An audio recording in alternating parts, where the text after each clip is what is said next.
Hi നമസ്കാരം, എല്ലാവർക്കും UNI ചാനലിൻ്റെ പുതിയൊരു എപ്പിസോഡിലേക്ക് സ്വാഗതം. ഞാൻ സുഹാസ് മഞ്ചേരി.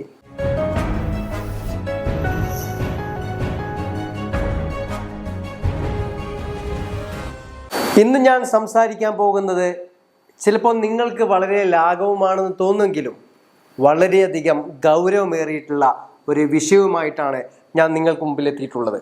പണ്ടൊക്കെ മാതാപിതാക്കൾ പെൺമക്കളോട് പറയുമായിരുന്നു, പുറത്തിറങ്ങുമ്പോൾ നീ സൂക്ഷിക്കണം.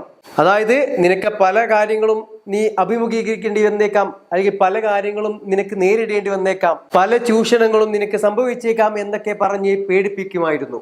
എന്നാൽ ഇന്നത് പെൺകുട്ടികളോടാണോ പറയേണ്ടത് അതോ ആൺകുട്ടികളോടാണോ? ഇപ്പോഴത്തെ അവസ്ഥയിൽ ഏറ്റവും കൂടുതൽ അത് അനുയോജ്യകരമായതും പറയേണ്ടതും ആൺകുട്ടിയോടെന്നാണ് എനിക്ക് പറയാനുള്ളത്.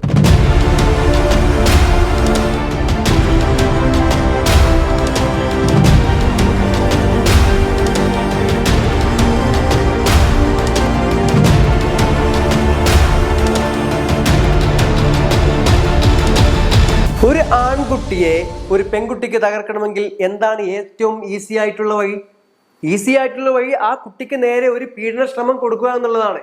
അങ്ങനെയാണ് ഇപ്പോഴത്തെ ഏറ്റവും കൂടുതൽ കാര്യങ്ങളും നടക്കുന്നത്. അല്ലെങ്കിൽ ഇപ്പോഴത്തെ വാർത്തകളെല്ലാം കൂടുതലും വരുന്നത് അപ്രകാരമാണ്. ഒരു പെൺകുട്ടിക്ക് ഒരു ആൺകുട്ടിയെ നിഷ്കരുണം തകർക്കണമെങ്കിൽ ആ കുട്ടിക്ക് നേരെ ഒരു പീഡന ശ്രമം അങ്ങോട്ട് പറഞ്ഞാൽ മതി. ഒരു സ്ത്രീക്ക് ഒരു പരാതിയുമായി ചെല്ലണമെങ്കിൽ, അല്ലെങ്കിൽ സ്ത്രീയുടെ വിഷയങ്ങൾ സംസാരിക്കണമെങ്കിൽ, അത് മുന്നോട്ട് വെക്കണമെങ്കിൽ സ്ത്രീകൾക്ക് ഒരുപാട് എന്തുണ്ട്, സംഘടനകളുണ്ട്, വനിതാ കമ്മീഷൻ പോലെയുള്ള. എന്നാൽ നേരെ മറിച്ച് പുരുഷന് ഒരു പരാതി കൊടുക്കണമെങ്കിൽ, അല്ലെങ്കിൽ പരാതിയുമായി ചെല്ലണമെങ്കിൽ പോലീസ് സ്റ്റേഷൻ അല്ലാതെ എന്തുണ്ട്? ഒരു പരാതിയുമായിട്ട്, അതായത് തന്നെ മാനസികമായും ശാരീരികമായും ഒരു സ്ത്രീ അല്ലെങ്കിൽ അയാളുടെ ഭാര്യ പീഡിപ്പിക്കുന്നു എന്ന് പറഞ്ഞിട്ട് ഒരു പോലീസ് സ്റ്റേഷനിൽ പരാതിയുമായി ചെന്നാൽ ആ പോലീസുകാരൻ്റെ അയാളോടുള്ള, അല്ലെങ്കിൽ ആ പരാതിയുമായി വരുന്ന പുരുഷനോടുള്ള സമീപനം എങ്ങനെയായിരിക്കും? നിങ്ങളൊന്ന് ആലോചിച്ച് നോക്കൂ. നമുക്കറിയാം, മുഖ്യധാരാ മാധ്യമങ്ങൾ അവരെല്ലാം സ്ത്രീ വിഷയങ്ങളിൽ കൊടുമ്പിരി കൊണ്ടുകൊണ്ട് അന്തിച്ചർച്ചകൾ വെക്കുന്നുണ്ട്. 6 മുതൽ 10 മണി വരെ ഇത്തരത്തിലുള്ള വാർത്തകളുമായിട്ട് അവരെന്ത് ചെയ്യുകയാണ്? മുന്നോട്ട് വരികയാണ്. വട്ടം കൂടി ഘോരമായിട്ട് അവരെന്ത് ചെയ്യും? ചർച്ച ചെയ്യുന്നു. എന്നാൽ ഈ പറഞ്ഞ ഈ സ്ത്രീയുടെ വിഷയം മാറ്റി നിർത്തിക്കൊണ്ട്, അല്ലെങ്കിൽ മാറ്റിമറിച്ചുകൊണ്ട് ഒരു പുരുഷന്റെ വിഷയവുമായി വന്നു കഴിഞ്ഞാൽ ഇവർ ഈ പറയുന്ന അന്തിച്ചർച്ചകൾ വെക്കുമോ? അവർക്ക് വേണ്ടി അഘോരാർത്ഥം സംസാരിക്കുവാൻ ഏതെങ്കിലും ഒരാൾ തയ്യാറാകുമോ? പുരുഷൻ അയാളുടെ ഭാര്യയിൽ നിന്നോ ഒരു സ്ത്രീയിൽ നിന്നോ മാനസികമായും ശാരീരികമായിട്ടുള്ള പല പീഡനങ്ങളും ഏറ്റു എന്ന് പറഞ്ഞ് ഒരു പുരുഷൻ ഒരു പരാതിയുമായി വന്നാൽ ഈ മുഖ്യധാരയുള്ള മാധ്യമങ്ങൾ ആ രീതിയിലുള്ള വാർത്തകൾ ഇതിന് കൊടുക്കുമോ? ഇവർ ഇത്തരത്തിലുള്ള അന്തിച്ചർച്ചകൾക്ക് വേണ്ടി ഇവരെ കൊണ്ടുവരുമോ? ഇതിൽ നിന്ന് മനസ്സിലാക്കാൻ പറ്റുന്ന എന്താണ്?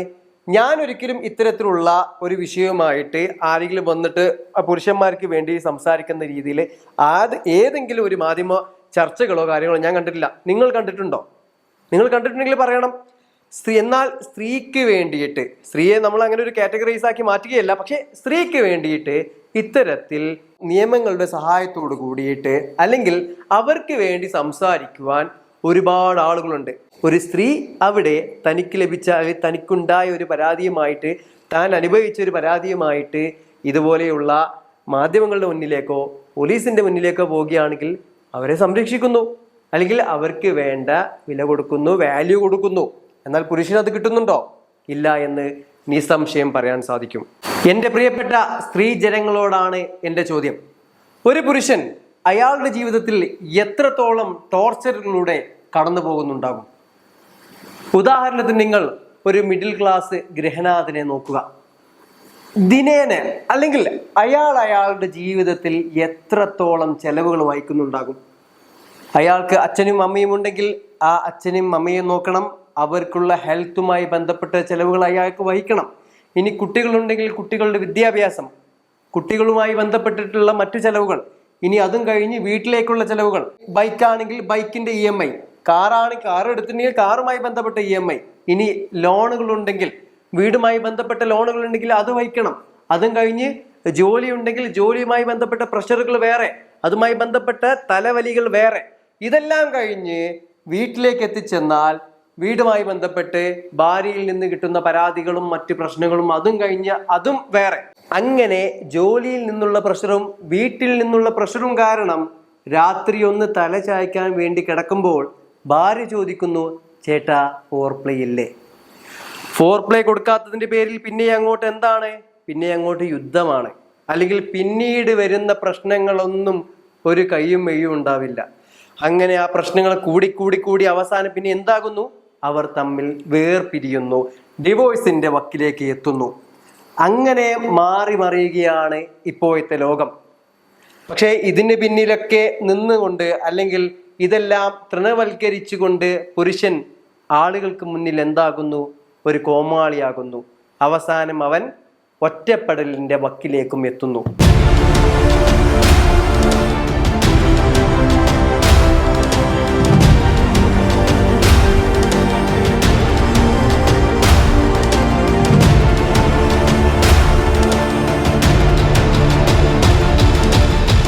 ഇന്ത്യയില് വിവാഹം എന്നുള്ളത്, അതായത് വിവാഹത്തിൽ ഏറ്റവും കൂടുതൽ റിസ്ക് കിട്ടുന്നത് അല്ലെങ്കിൽ റിസ്ക് ഏർപ്പെടുന്നത് ആർക്കാണ്? സ്ത്രീക്കാണോ അതോ പുരുഷനാണോ? എല്ലാവർക്കും ഒരു ഡൗട്ടാണ്, ആരാണ് ഏറ്റവും കൂടുതൽ റിസ്ക് അനുഭവിക്കുന്നത് എന്നുള്ളത്. വിവാഹത്തിന് ശേഷം പലരും പറയുന്നുണ്ട് പുരുഷന്മാരാണ് കൂടുതൽ റിസ്ക് അനുഭവിക്കുന്നത്. എന്നാൽ ചിലർ പറയുന്നുണ്ട് സ്ത്രീകൾക്കാണ് ഏറ്റവും കൂടുതൽ റിസ്ക് ഉണ്ടാകുന്നത്.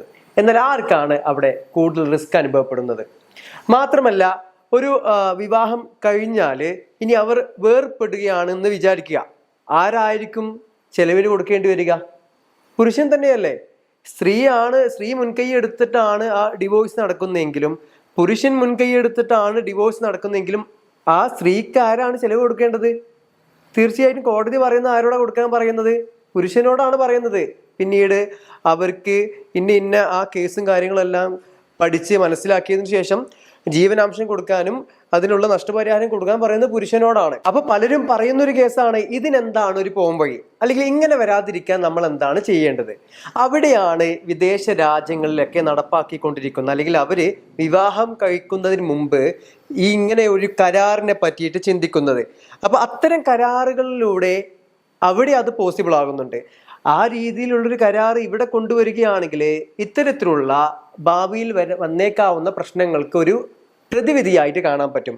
എന്ത് കരാറാണത്? അതാണ് ഉഭയകക്ഷി കരാർ എന്ന് പറയുന്നത്. അതായത് വിവാഹം കഴിക്കുന്നതിന് മുമ്പ് പെണ്ണും ചെക്കനും തമ്മിൽ എന്ത് ചെയ്യുന്നു?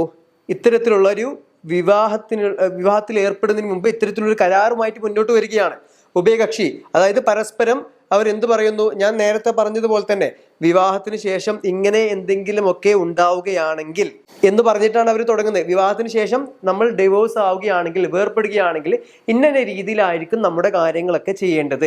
ഇനി നമുക്ക് മക്കൾ ഉണ്ടാവുകയാണെങ്കിൽ ഇന്ന രീതിയിലായിരിക്കും കാര്യങ്ങൾ ചെയ്തു തീർക്കേണ്ടത് എന്ന രീതിയിലുള്ള ഒരു ഉഭയകക്ഷി കരാറ് കൊണ്ടുവരുന്നു. അപ്പൊ അത് ഇവിടെ കൊണ്ടുവരികയാണെങ്കിൽ നമുക്ക് മുഴുവനായിട്ട് തീർക്കാൻ പറ്റുമെന്നൊന്നും പറയുന്നില്ല, പക്ഷേ ഏകദേശം നല്ല രീതിയിൽ ആ ഒരു കാര്യത്തെ നമുക്ക് മുന്നോട്ട് കൊണ്ടുപോകാൻ പറ്റുമെന്നാണ് പറഞ്ഞിരുന്നത്. ഇപ്പോൾ നമുക്കറിയാം, ഇപ്പോൾ ഒരു പെണ്ണും ചെക്കനും കൂടി മനസ്സ് തുറക്കുമ്പോൾ എന്ത് പറയുന്നു? അവരവരുടെ കാര്യങ്ങളൊക്കെ പറയുന്നുണ്ട്. പക്ഷേ ഇപ്പോഴത്തെ ഒരു അവസ്ഥയിൽ ഇവരുടെ മനസ്സ് മാത്രം തുറന്നാൽ പോരാ, അവരുടെ ഒരു ഫുൾ ബോഡി ചെക്കപ്പിന്റെ ഒരു റിസൾട്ട് കൂടി കൊടുക്കേണ്ടത് നിർബന്ധമാണ്. കാരണം ഇപ്പോൾ വരുന്ന പല ഡിവോഴ്സിലേക്ക് നയിക്കുന്നതും അതേപോലെ തന്നെ പല പ്രശ്നങ്ങൾക്കും രൂപാന്തരം കൊള്ളുന്നതും പല പ്രശ്നങ്ങളും ഉണ്ടാകുന്നതും ഇവരുടെ ഹെൽത്തുമായി ബന്ധപ്പെട്ടൊരു കേസും കൂടിയുണ്ട്. പലരും പറയുന്ന ഒരു കാര്യം കൂടിയിട്ടാണ്. അതായത് ഇപ്പോൾ കല്യാണത്തിന് ശേഷമായിരിക്കും പങ്കാളിക്ക് ഇന്ന അസുഖങ്ങളാണുള്ളത്, അല്ലെങ്കിൽ മാറ്റാൻ പറ്റാത്ത തരത്തിലുള്ള അസുഖങ്ങൾ ഉണ്ട് എന്നുള്ളത് അതിപ്പോൾ ഭർത്താവായാലും ഭാര്യ ആയാലും പിന്നീടാണ് അറിയുന്നത്. അങ്ങനെ അറിഞ്ഞതിന് ശേഷം അവരുടെ മൈൻഡിൽ എന്തോ വരുന്നു? പിന്നെയും ആദ്യമൊക്കെ ചെറിയ ചെറിയ പ്രശ്നങ്ങളായിട്ട് വന്ന് പിന്നെ അത് വലിയൊരു വിഷയമായിട്ട് മാറും.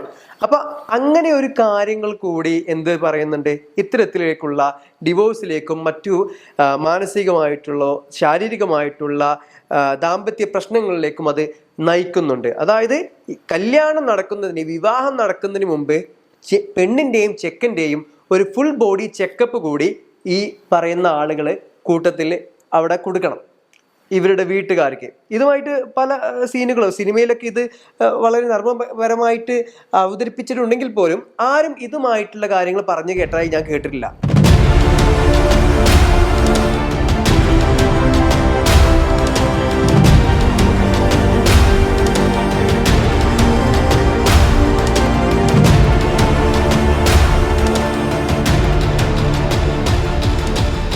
നമുക്കറിയാം ഈയിടെ വന്ന 2 സുപ്രധാന കേസുകളുണ്ട്. ഒന്ന്, നമ്മുടെ ഉപ്പും മുളകും എന്നുള്ള ജനപ്രിയ പരിപാടിയിൽ കേന്ദ്ര കഥാപാത്രങ്ങളായിട്ട് അവതരിപ്പിക്കുന്ന ബിജു സോപാനം എന്ന് പറയുന്ന നടനെയും അതുപോലെ തന്നെ SP ശ്രീകുമാർ എന്ന് പറയുന്ന നമ്മളെല്ലാം അറിയുന്ന ഈ 2 നടന്മാർക്കെതിരെ പീഡന പരാതിയുമായിട്ട് ഒരു കേന്ദ്ര കഥാപാത്രം അവതരിപ്പിക്കുന്ന ഒരു നടി പരാതിപ്പെടുകയും അവര് ഇതുമായി ബന്ധപ്പെട്ട കേസുകളുമായിട്ട് ഒരുപാട് വാർത്തകളും ഇവരെ എല്ലാ മീഡിയാസുകളിലും വളരെയധികം പബ്ലിഷ് ചെയ്തിട്ടും വളരെയധികം കാര്യങ്ങൾ പറഞ്ഞു കൊടുത്തിട്ടൊക്കെ ഇങ്ങനെയുള്ള ഒരുപാട് കേസുകൾ നമ്മൾ കണ്ടു. മാത്രമല്ല ഇതിനോടൊപ്പം തന്നെ മറ്റൊരു വാർത്തയും കൂടി മുന്നോട്ട് വന്നു. അതായത് ഒരു 19 വയസ്സുകാരി ഒരു 16 വയസ്സുള്ള പയ്യനെ പീഡിപ്പിച്ചുകൊണ്ട് പല സ്ഥലങ്ങളിലും കൊണ്ടുപോയി പീഡിപ്പിക്കുകയും തിരികെ ഇവരെ പത്തനംതിട്ടയിലെ ഒരു ബസ് സ്റ്റാൻഡിൽ നിന്ന് പിടികൂടുകയും ചെയ്തു. ഈ 2 വാർത്തകളും ഏകദേശം ഒരേ സമയത്ത് ഇറങ്ങിയ വാർത്തകളാണ്. അതില് ബിജു സോപാനത്തിന്റെയും ശ്രീകുമാറിന്റെയും മുഖം എല്ലായിടത്തും അവർ പബ്ലിഷ് ചെയ്തിട്ടുണ്ട്. ഇനി കാണാൻ ആരും ബാക്കിയില്ല. എന്നാൽ ഈ പറയുന്ന പെൺകുട്ടിയുടെ കേസ് എടുത്തു നോക്കുക. എത്ര മാധ്യമങ്ങൾ, മുഖ്യധാര മാധ്യമങ്ങൾ ഇവരെ ഫോട്ടോയുമായിട്ട് മുന്നോട്ട് വന്നിട്ടുണ്ടാകും. ചെയ്യുന്നത് രണ്ടും ഒരേപോലെ തന്നെ ശിക്ഷകൾ തന്നെയല്ലേ? പക്ഷെ ഇവർക്ക് മാത്രമായിട്ട് എന്തെങ്കിലും വേർതിരിവ് അവിടെ കൊടുക്കേണ്ട ആവശ്യമുണ്ടായിരുന്നോ? ഞാൻ ചോദിക്കുന്നതല്ല, ഒരുപാട് പേര് നമ്മളോട് ചോദിക്കുന്നതാണ്, എന്തുകൊണ്ട് ഇവരുടെ പിക്ചർ മാത്രം, ഇവരുടെ ഫോട്ടോ മാത്രം എല്ലാ മുഖ്യധാര മാധ്യമങ്ങളിലും കാണിച്ചില്ല? ഞാൻ 1-2 മാധ്യമങ്ങളിലോ അതുപോലെ തന്നെ ഓൺലൈൻ വാർത്തകളിലുമാണ് ഈ പെൺകുട്ടിയുടെ ഫോട്ടോ കണ്ടിട്ടുള്ളത്. അപ്പോൾ ഒരുപാട് പേര് ചോദിക്കുന്ന ഒരു കാര്യം കൂടിയാണ്, എന്തുകൊണ്ട് ആണുങ്ങൾക്ക് മാത്രം ഇങ്ങനെ ഫോട്ടോ കാണിക്കുന്നു, പെണ്ണുങ്ങളുടെ മുഖം മാത്രം കാണിക്കുന്നില്ല? കുറ്റം ആര് ചെയ്താലും ഒരേ ശിക്ഷ തന്നെയാണ് കൊടുക്കേണ്ടത്. അത് ആൺ ചെയ്താലും. ഇപ്പൊ ഈ പറയപ്പെടുന്ന ബിജു സോപാനവും SP ശ്രീകുമാറും ഈ പ്രശ്നത്തിൽ യഥാർത്ഥ പ്രതികളാണെന്നിരിക്കെ ആണ് എന്ന് വരട്ടെ, പ്രതികളാണെങ്കിൽ അവർക്ക് തീർച്ചയായിട്ടും നിയമം അനുശാസിക്കുന്ന ശിക്ഷ കൊടുക്കുക തന്നെ വേണം. അതിൽ യാതൊരു മാറ്റവുമില്ല. ഈ പറയുന്ന പെൺകുട്ടിയാണെങ്കിലും ആ പെൺകുട്ടിക്ക് കിട്ടേണ്ട ശിക്ഷ കിട്ടുക തന്നെ വേണം. ഇനി അതിന്റെ കൂട്ടത്തിൽ തന്നെ മറ്റൊരു കാര്യം ഞാൻ സംസാരിക്കാം. അതായത് ഹേമ കമ്മിറ്റി റിപ്പോർട്ട് നമുക്ക് എല്ലാവരും അറിയുന്നതാണ്. നമ്മളെ മലയാള സിനിമയെ പിടിച്ചുലച്ച ഒരു റിപ്പോർട്ടും കൂടിയിട്ടാണ് അമ്മ എന്ന് പറയുന്ന സംഘടനയുടെ പതനത്തിന് വരെ മുന്നോട്ട് കൊണ്ടുപോയ ഒരു റിപ്പോർട്ടും കൂടിയിട്ടാണ് ഹേമ കമ്മിറ്റി റിപ്പോർട്ട്. അതിലൊരുപാട് നടന്മാർക്ക് ഇതുപോലെ തന്നെ പീഡന പരാതികൾ കൊടുത്തു, ഇങ്ങനെ തന്നെ പീഡിപ്പിച്ചിട്ടുണ്ട് എന്ന് പറഞ്ഞിട്ട് ഇപ്പോൾ ഒരുപാട് നടന്മാർ അതിന്റെ പിന്നാലെയാണ്.